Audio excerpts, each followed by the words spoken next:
Hello అందరికీ welcome back to Anu KR vlogs. నేను మీ అనురాధ. ఈరోజు మన ఛానల్లో రెసిపీ వచ్చేసి ఎన్నో పోషక విలువలు కలిగిన పచ్చి బఠానీతో పరాటా రెసిపీని చూపించబోతున్నాను. ఈ విధంగా పరాటాని ప్రిపేర్ చేసుకుంటే చాలా చాలా టేస్టీగా ఉంటుంది. వీడియో చూడబోయే ముందు ఒక లైక్ వేసుకోవచ్చు కదా. ప్రాసెస్ చూసేద్దాం, వచ్చేయండి.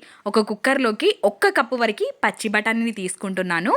బఠానీలతో పాటే ఒక చిన్న ఆలూని కూడా పీల్ చేసేసుకొని వేసుకుంటున్నాను. ఏ కప్పుతో అయితే బఠానీ తీసుకున్నామో అదే కప్పుతో 2 కప్పుల వరకు వాటర్ని యాడ్ చేసుకుంటున్నాను. వాటర్ ఎక్కువగా వేసినా మనం వంచేస్తాం కాబట్టి పోషక విలువలు తగ్గుతాయి. కాబట్టి 1 కప్పు బఠానీకి 2 కప్పుల వాటర్ మాత్రమే వేసి కాస్త ఉప్పుని వేసుకొని మూతని కవర్ చేసి స్టవ్ పైకి పెట్టేసుకొని 5 నుండి 6 విజిల్స్ రానివ్వాలి. అప్పుడే ఆలు బఠానీ అనేది మెత్తగా అయిపోతాయి. బఠానీ ఆలు ఉడికేలోపు పిండిని కలుపుకుందాం.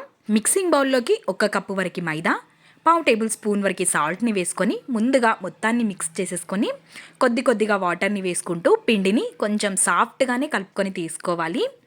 పరోటాకి పిండి సాఫ్ట్గా ఉంటేనే పర్ఫెక్ట్గా వస్తాయి.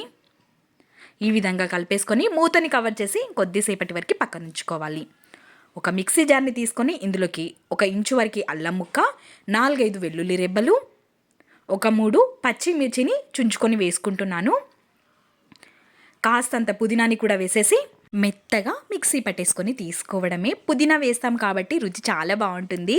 ఈ విధంగా మెత్తగా మిక్సీ పట్టేసుకొని పక్కన ఉంచుకోవాలి. ఆలోపు మంచిగా బఠానీ ఆలు కూడా ఉడికిపోయాయి. మీకు ఉడకలేదు అనిపిస్తే ఇంకొక 2-3 విజిల్స్ కూడా పెట్టుకొని తీసుకోవచ్చు. నాకైతే 5-6 విజిల్లోనే పర్ఫెక్ట్గా ఉడికిపోయాయి. ఇందులో ఉన్న వాటర్ మొత్తం సపరేట్ చేసేసుకొని ఈ విధంగా స్మాష్ చేసుకొని తీసుకోవాలి. మీకు కొంచెం గట్టిగా అనిపిస్తే మిక్సీలో వేసుకొని బరకగా ఉండే విధంగా మిక్సీ పట్టేసుకొని తీసుకున్నా సరిపోతుంది. మొత్తం ఈ విధంగా స్మాష్ చేసేసుకొని పక్కన ఉంచుకోవాలి.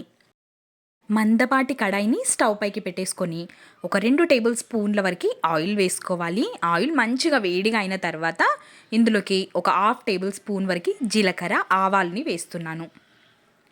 జీలకర్ర ఆవాలు చటపటలాడిన తర్వాత మనం ముందుగా మిక్సీ పట్టి పెట్టుకున్న పచ్చిమిర్చి పేస్ట్ని కూడా వేసుకొని మంచిగా ఫ్రై అవ్వనివ్వాలి. 1/2 టేబుల్ స్పూన్ వరకు పసుపు, రుచికి సరిపడ ఉప్పు వేసేసుకొని మంచిగా మిక్స్ చేసేసుకొని మంచి స్మెల్ అనేది వస్తుంది మనకి. ఆ టైంలో ఆలు బఠానీని వేసుకోవాలి. మొత్తం పేస్ట్ లాగా ఉంటుంది కాబట్టి మొత్తం కలిసిపోయే విధంగా కలుపుకొని తీసుకోవాలి. లైట్గా వేడిగా అయితే సరిపోతుంది, మరి ఫ్రై చేయాల్సిన అవసరం అయితే లేదు. మొత్తం మిక్స్ అయిపోయే విధంగా కలిపేసుకొని చల్లారేంతవరకు ఈ మిశ్రమాన్ని పక్కన ఉంచుకోవాలి. ఆలోపు పిండి కూడా సాఫ్ట్గా అయిపోయి ఉంటుంది. చేతికి కాస్తంత ఆయిల్ అప్లై చేసేసుకొని పిండిని మర్దన చేసుకొని తీసుకోవాలి. పిండిని సాఫ్ట్గా కలుపుకొని తీసుకుంటే ఎక్కువ టైం పట్టదు ఈ పరాటా చేసుకోవడానికి. ఇందులో నుండి కొంచెం పూరీ సైజ్ అంత పిండిని తీసేసుకొని పొడి పిండి సహాయంతో ఈ పరాటాలని మనం ప్రిపేర్ చేసుకోవాలి. ఈ విధంగా ఫ్లోర్ పైన కానీ పీట పైన కానీ ఈ విధంగా చిన్న సైజులో చేసేసుకొని మధ్యలోకి స్టఫింగ్ని పెట్టేసుకోవాలి. మనం తీసుకున్న పిండి కంటే కూడా స్టఫింగ్ అనేది ఎక్కువగా ఉండాలి. అప్పుడే పరాటాకి రుచి. ఈ విధంగా నెమ్మదిగా రోల్ చేసుకుంటూ స్టఫింగ్ అనేది లోపలికి పిండి బయటికి వచ్చే విధంగా కవర్ చేసుకొని తీసుకోవాలి.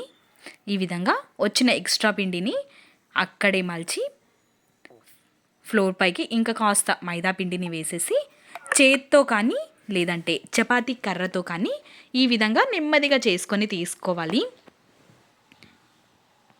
ఈ విధంగా నేను పీటనే తిప్పుకొని రౌండ్ షేప్లో వచ్చే విధంగా చేసుకుంటున్నాను. మరీ పెద్దదిగా కాకుండా చిన్నదిగానే చేసుకొని తీసుకుంటున్నాను నేను. స్టఫింగ్ ఎక్కువ పెట్టాం కాబట్టి మరీ పల్చగా చేసుకోకూడదు, మందంగా ఉంటేనే బాగుంటుంది. ఈ విధంగా ప్యాన్ పైకి వేసేసి మంచిగా కాల్చుకొని తీసుకోవాలి. ఇది వేసేటప్పుడు ప్యాన్ అనేది వేడిగా ఉంటేనే తొందరగా కాలుతాయి. కావాలి అనుకుంటే ఒక 2 టేబుల్ స్పూన్ల వరకు ఆయిల్ వేసేసుకొని మంచిగా కాల్చేసుకొని సర్వింగ్ ప్లేట్లోకి తీసేసుకోవడమే. పర్ఫెక్ట్గా వచ్చాయి పరాటాస్ అయితే. మీరు కూడా ట్రై చేయండి తప్పకుండా. ఎన్నో హెల్త్ బెనిఫిట్స్ కలిగి ఉన్నాయి ఈ బఠానీలో. డయాబెటిక్ పేషెంట్స్కి కూడా చాలా మంచిది అంట. కాబట్టి తప్పకుండా ట్రై చేయండి. ఒకటి విరిచి చూపిస్తాను మీకు. చాలా చాలా సాఫ్ట్‌గా ఉంటాయి. తిన్నా కొద్దీ తినాలనిపించే రెసిపీ. మీకు కావాలి అనుకుంటే దీన్ని ఘీతో కూడా కాల్చుకొని తీసుకోవచ్చు. సూపర్బ్‌గా వచ్చింది. Thanks for watching.